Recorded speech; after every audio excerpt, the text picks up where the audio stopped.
Hi everybody, I hope you're in for the long haul because we're going to tackle assignment 6, and assignment 6 is not a short assignment. It is made up of a whole lot of problems, so we're going to tackle them one by one. We're going to start with number 1, which I told you isn't really content that you're going to need for the AP exam,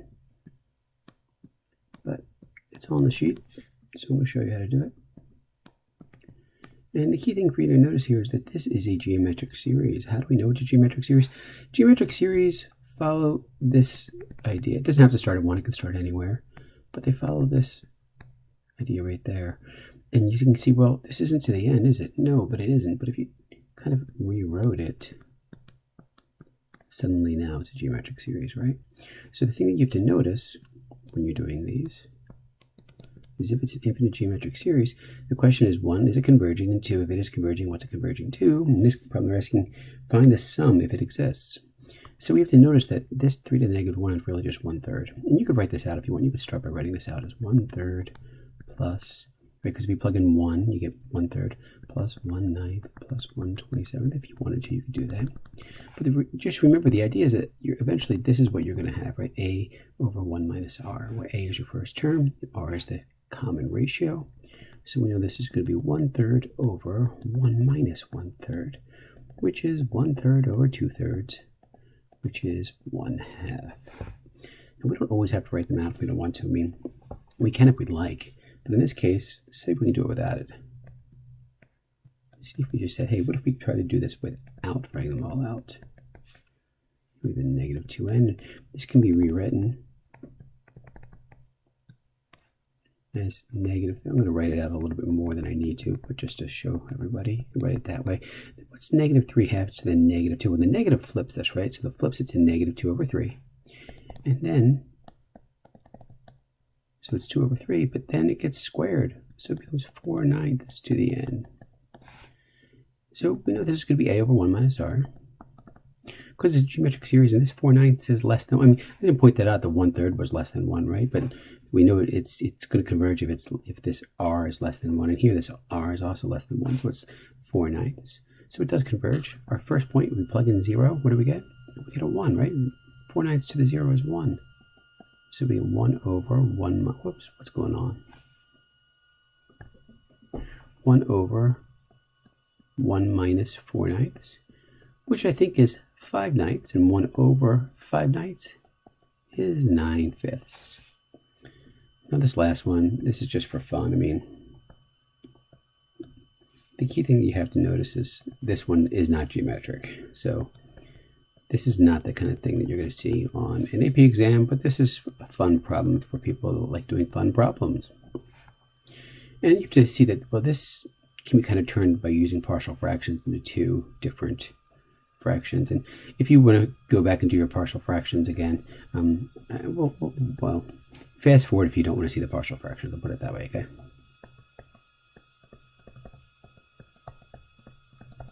Because I'm going to write this out. And I'm going to use the Heaviside method because I like shortcuts when I can take them. So I'm going to plug in 1/2. If I plug in 1/2, this goes to 0.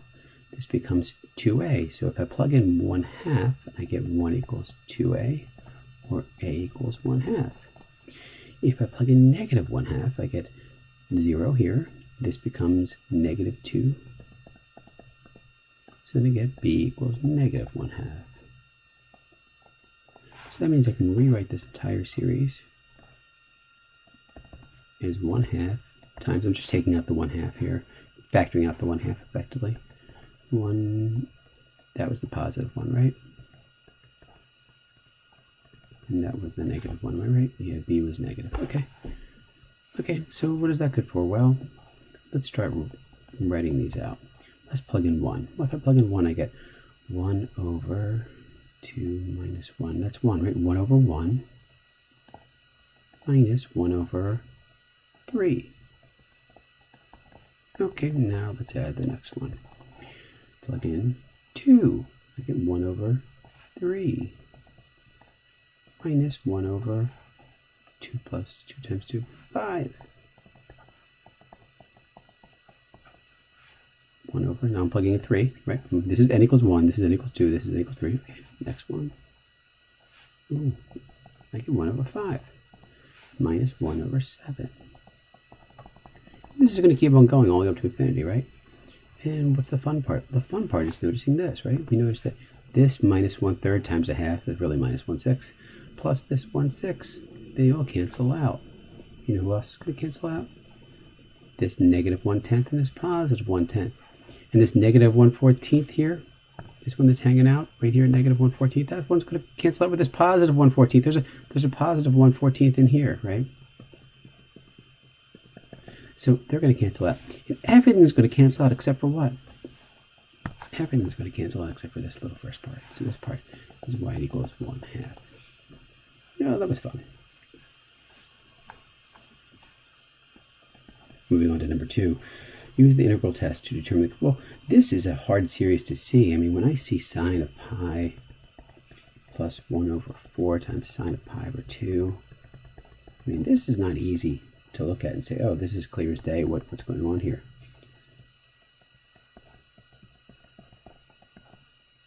And I got to start trying to figure out how I'm going to recognize this pattern. And one thing that I notice is that, well, this is 2 squared, this is 3 squared, this is 4 squared, this is 2, this is 3, this is 4. So it looks like for these 3 terms, right? Looks like for these 3 terms, it's going to be 1 over n squared times sine of pi over n. And it looks like it starts at 1, right? If I plug in 1, I get 1 over 1 times sine of pi. So it looks like it's starting at 1. So that's what the series is. Now, when you're given a series like this, sometimes it helps to turn it into the general term so you get an idea of what the series actually is, what the formula is that you're actually adding up. So they say use the integral test to determine convergence. Well, the integral test means, I mean, we have to think about this first, right? Is this always decreasing? Well, I don't actually know if this is always decreasing, because the integral test only works if this is always positive, and if this is always positive and it's always decreasing. So first we have to ask ourselves, is 1 over x squared times sine of pi over x, is it always positive? Because we need that for the integral test, right? Well, this is always positive. What about this? Well, let's think about sine of pi over whatever, right? If we think sine of pi over 1, right? Where's sine of pi over 1? But sine of pi is like over here, right? And where's pi over 2? Here. Like I'm on the unit circle, folks, just so you know that I'm on the unit circle. This is 0. So as I go around and think about angles, I'm thinking, what's happening here? Pi over, right? That's pi over 1. That's pi over 2. Pi over 3 would be like right here. Pi over 4 right over here. And for all these points, everything in quadrant 1 and 2, as long as I'm at n equals 1, everything here is also going to be positive. So as I'm going from sine of pi, which is 0, by the way. So, I mean, when we're at 1, at x equals 1, we're actually at 0 effectively. But the second we get past 0, the second x is greater than 0, sorry, the second x is greater than 1, second x is greater than 1, this here becomes greater than 0. Because the second x is greater than 1, we are greater than 180. We're like a little bit less than 180 degrees. We're like 179 degrees effectively, right? Or just a little bit less than pi radians. So as we get less than pi radians, then we go to pi over 2, we're getting to 90 degrees, or when sine actually equals 1. And then even as x gets huge, right? Even as this gets huge and this is approaching 0, we're always in the kind of first quadrant. So after pi over 2, we're in the second quadrant. So we can kind of say the second x is greater than 1. As soon as x is greater than 1, that's true. But we do have a problem that this starts at 1. But when this is 1, plug it in, what do you get? 1 times 0. So, okay, fine. We'll just think about what happens if we start the next series. We can think of this series, right, as just 0 plus, right?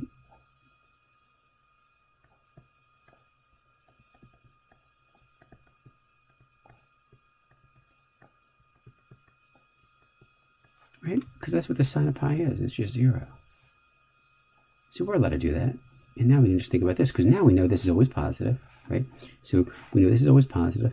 And we can also see that it's getting smaller. I mean, this is getting smaller after 2. Look at the curve. This is always getting smaller.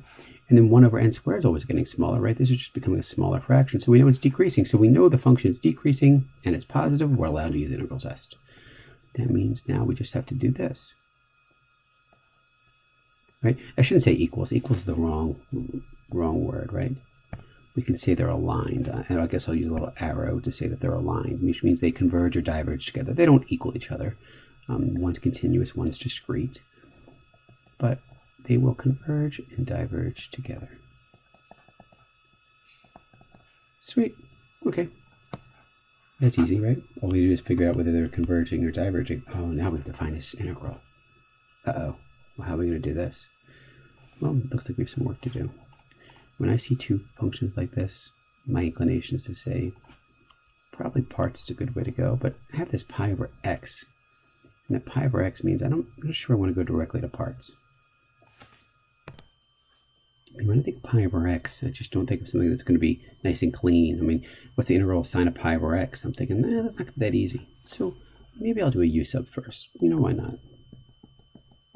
We've got a lot of variables going on here. We have n's, x's, and u's. So, you know, this might make it a little easier. Right? I'll just say, make that u. And what is, well, that's pi times x to the negative 1. So this could be negative pi over x squared.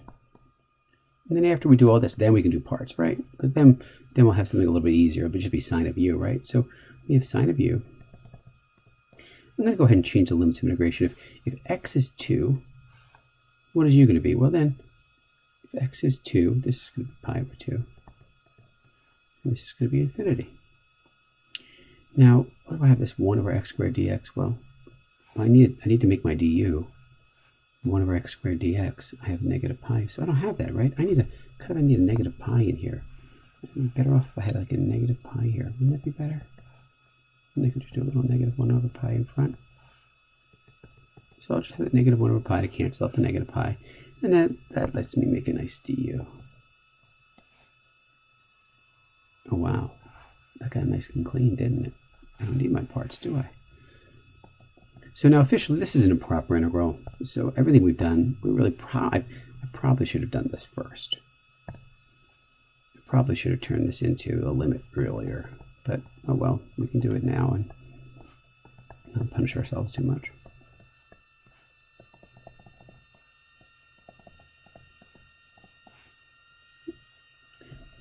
Okay, now what? Well, oh, hold on, folks. As x goes to infinity, what happens to u? Whoops. That's incorrect. Yeah, I needed to do this earlier. Okay. You're going to see all my big mistakes here, folks. I need to do this much earlier. I need to do this first.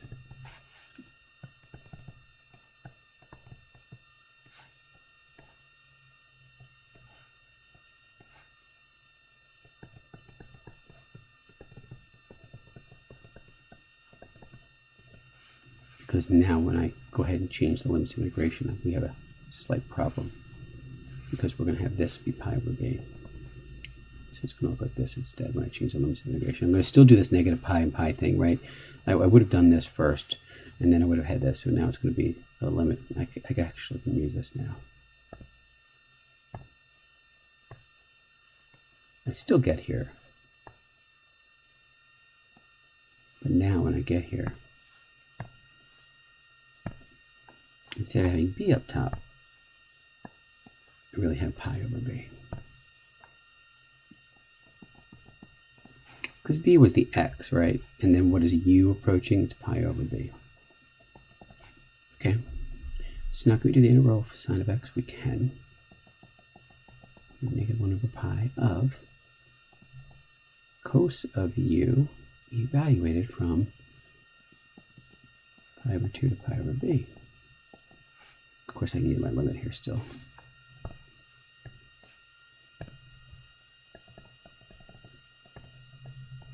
I apologize. apologize for those of you that didn't fast forward through this.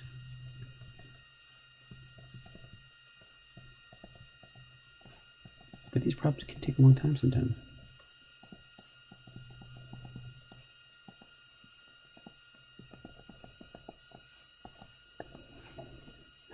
Okay, pi over infinity. That's the cos of 0, right? What's the cos of 0? Oh, it's 1. Minus cos of pi over 2. That's 0.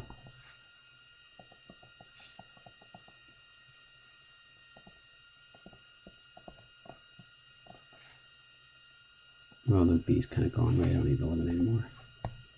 And I get the answer negative 1 over pi, which feels completely wrong. I made a mistake somewhere. It should be negative, right? It's always positive. Where did I make my mistake? Negative pi over 2 here. Oh, where did I make my mistake? Yeah, that's right. That's negative. The integral of sine of u is not cos, it's negative cos. So then those two negatives would have got together and become positive, which means our answer is now positive. That feels better. I mean, folks, I didn't have to look at the answer key to know that was wrong, right? I mean, the integral is always positive. The area under the curve has to be positive too. We are 16 and a half minutes in. I'm just getting to problem 3. I hope you're fast forwarding. I really do. This is not something that I would want to sit and watch through. Okay, so a couple of people have asked me, how do I know which test to use when I'm doing these type of problems? And it's a good question because, frankly, you kind of have to have an order in your mind. I'll tell you, my instinct when I think is first, if I look at it right away and I feel like it looks like another function that I know, and it feels like it's going to infinity at the same speed as that other function, I go straight to the limit comparison test. That's my first go-to. That only kind of happens once in a while. So then after that, I look to see do I have some kind of exponential function, some kind of factorial function, something else where it's going to really be hard for me to work with. If there is, I'm going to use the ratio test because I know that those two exponentials or those two factorials are going to cancel each other out.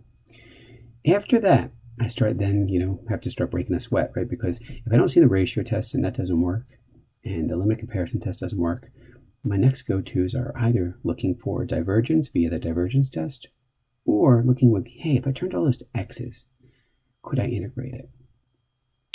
And for this problem, my integration skills that I've developed over the past few months, because I've been doing so much integration, I think I see the fact that this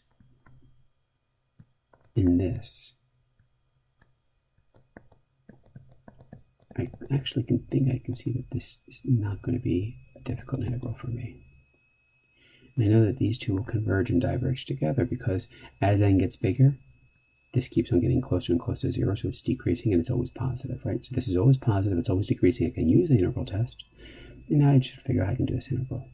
And I know technically, when I'm putting solutions up, I really should do it the correct way.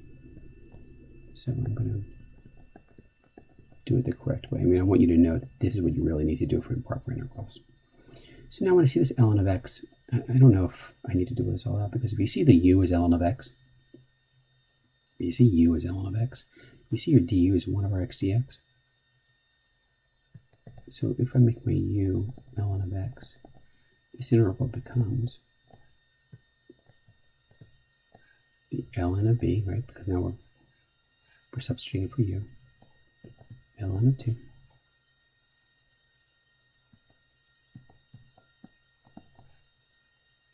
because you saw the du is the 1 over x dx. So then this just becomes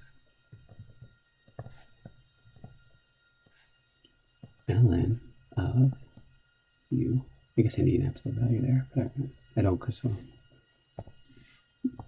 I'll be technically correct. Evaluated from the ln of b to the ln of 2. Now again, I'm doing more work than I need to. Some of you might say, right now. And you do. Some of you do. Some of you can see it already. But just in case you don't see it, we'll take one last step.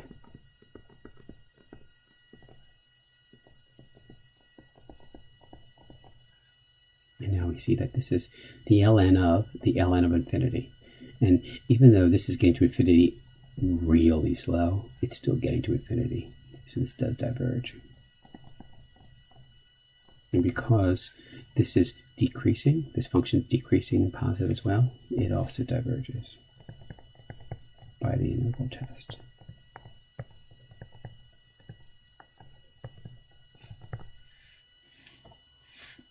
Moving on to B. So B, when I look at it, I see an n and I see an e to the n. And I don't even think twice. I go right to this. This is the ratio test. And remember, we have to take the nth plus 1 term over the nth term. I'm going to skip this step most of the time. I just want you to see it this first go around. So rho is going to equal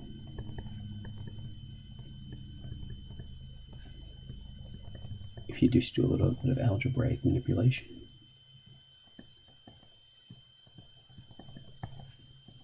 Well, this, as n goes to infinity, this quotient right here, n plus 1 over n, that goes to 1 because they're the same degree. So you could divide by top and bottom by n if you don't see that. But this is going to be 1. And this is going to be what? Well, this is going to be e to the n over e to the n plus 1. This is going to be like 1 over e. And last time I checked, that's less than 1.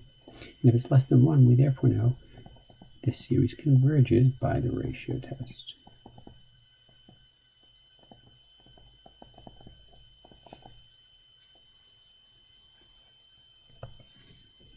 See, I see a factorial. And before I even start breaking a sweat, I'm going to the ratio test. And I'm going to skip to that second line, folks. I'm basically doing the same things I did up here, but I'm just skipping to this line here. This is what you would get if you did the complex fraction. You're going to have n plus 1 factorial up here and n factorial here.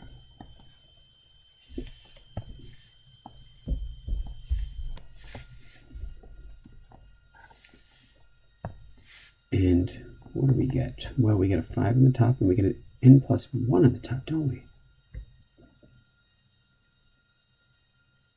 That's wrong. The n plus 1 should be in the denominator. How did I see that, folks? If I have an n plus 1 up here, and an n plus 1, I need an n plus 1 down here, because I have an n plus 1, so that's how I knew that I made a mistake, in case you were wondering. Well, this is going to be 5 over n plus 1. You have to get the fact that, n plus 1 factorial and n factorial, they cancel everything out except for that n plus 1 term. I think that's 0, right? And last time I checked, 0 is less than 1. So we converge by the ratio test.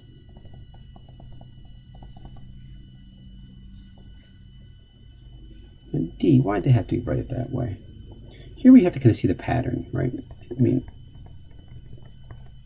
they're just saying, haha, make you do a little more work. You have to see the pattern. So turning this into the general solution is going to really help you.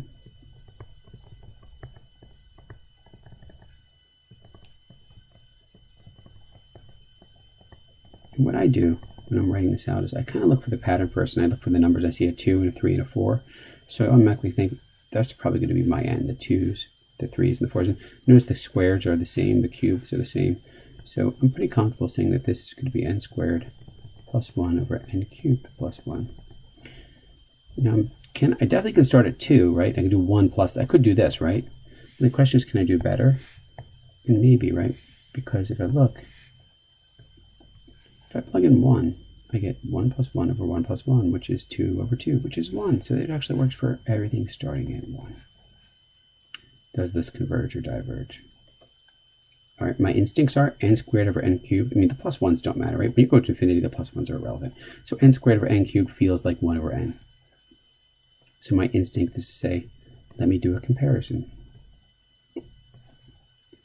I'm going to figure out what's going to happen to this. over this. I'm going to bet you this equals some number.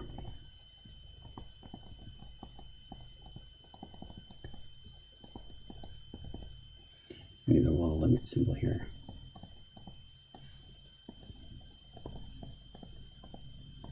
And I get n cubed plus n over n cubed plus 1, and it does equal 1. And that is a non-zero constant, right? If it's a non-zero constant,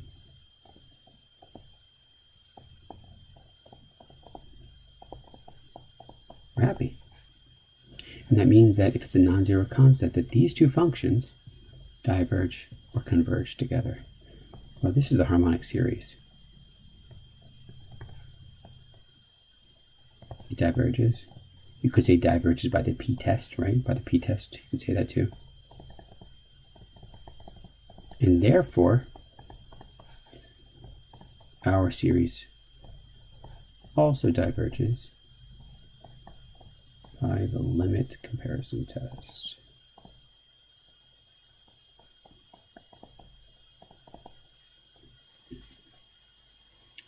E. Factorials. Everybody shout it out. When you see factorials, what do? Ratio test. I'll bet you 0 people watching this video shout it out. Ratio test.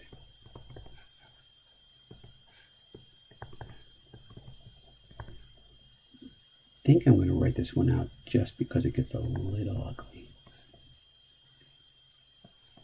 Because we have to then replace we're replacing the n with n plus 1.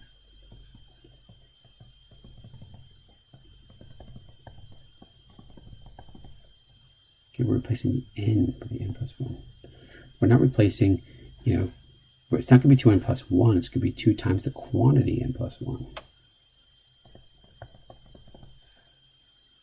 I just noticed that I didn't do that. I'm going to do that again.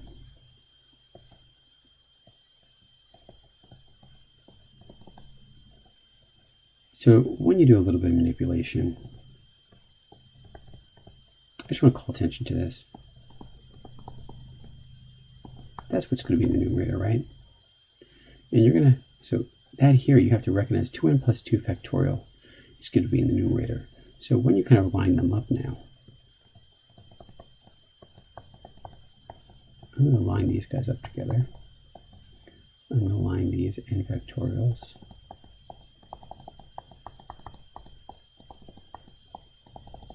I'm just playing with the fractions, folks.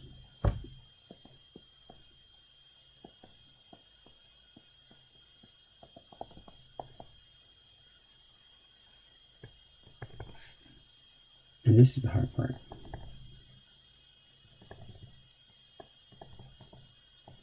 This one here, we've done that enough times. I hope that's okay.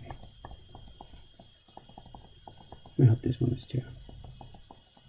But what's this going to be? Well, there's going to be 2n plus 2 times 2n plus 1 times 2n times 2n minus 1. This is going to be 2n times 2n minus 1 and so on, right? So this is going to start overlapping at 2n, but there's 2 terms in front of it. There's 2n plus 2 and 2n plus 1.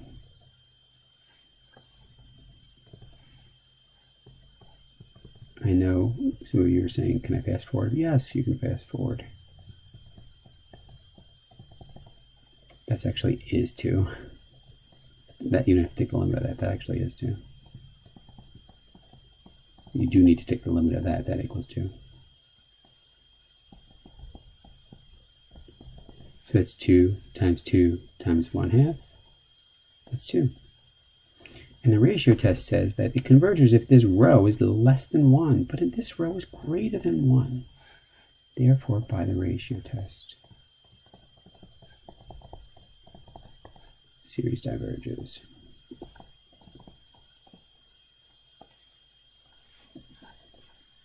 Moving on to F.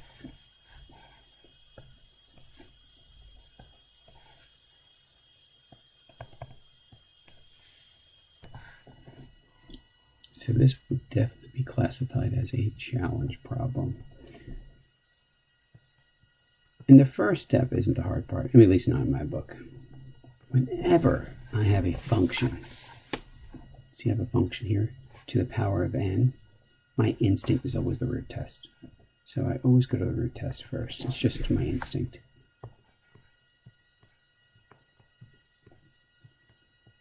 Because I see no other way quickly to get rid of that n. Then I just create a bigger problem, right? Because then, sorry, I need a limit here. Remember the reason we're doing when we do the ratio test, we're doing this. So then I get here. I said ratio, I meant root. It's true also for the ratio, but right now we're using the root test. Well, this is a problem. I mean, I don't know what that is. I mean, this is getting big, right? This is getting big, but infinity to the 3 over infinity, it's like infinity over 0. Infinity is getting really, really big. This is getting really, really small. This is, I mean, who's winning this race? Well, we'll do a quick sidetrack. This is why this is the challenge problem, folks. So we'll let L be the limit.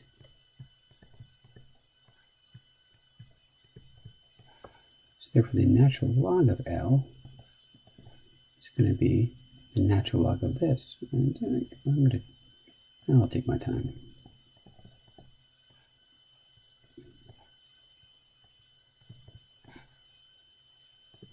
I'm going to use the power rule, one of the laws, the exponent laws that allows us, or rules I should say, that allows us to do this. Take that 3 over n, and then have the ln of n there. Ooh, what do we have? Right, I just brought the 3 over n down in front of the, remember the power rule, right? I let it bring it down. We have a quotient here, folks. For those of you not seeing it immediately.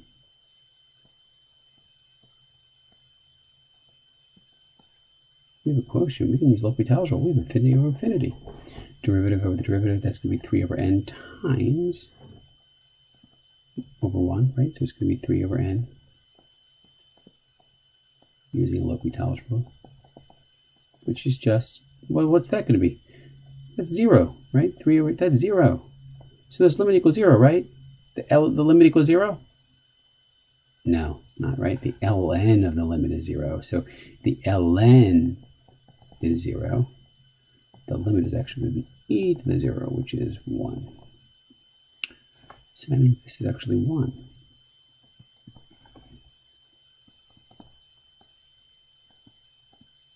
So that's 1 over the ln of n.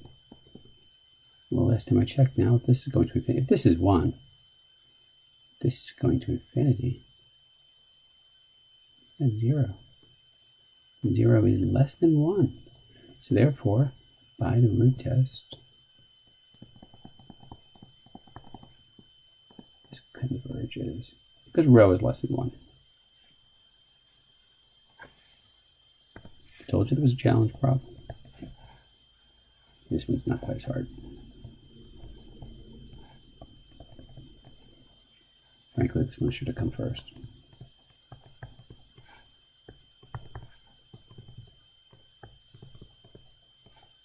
Maybe do this one afterwards. You're kind of like, why?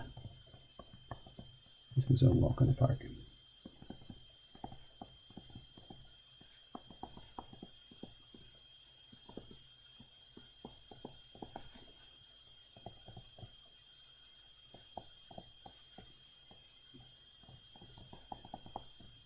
Part of me says if you could have done F, there's no way you struggled with G. Okay, so I think I'm going to take a little break. I've gotten through 1 through 3. I'm going to break it up into pieces. I really hope none of you are watching this from straightforward. I hope you're fast forwarding because this is really, really long stuff. All right, folks, I'll be back in a flash and we will move on to number 4.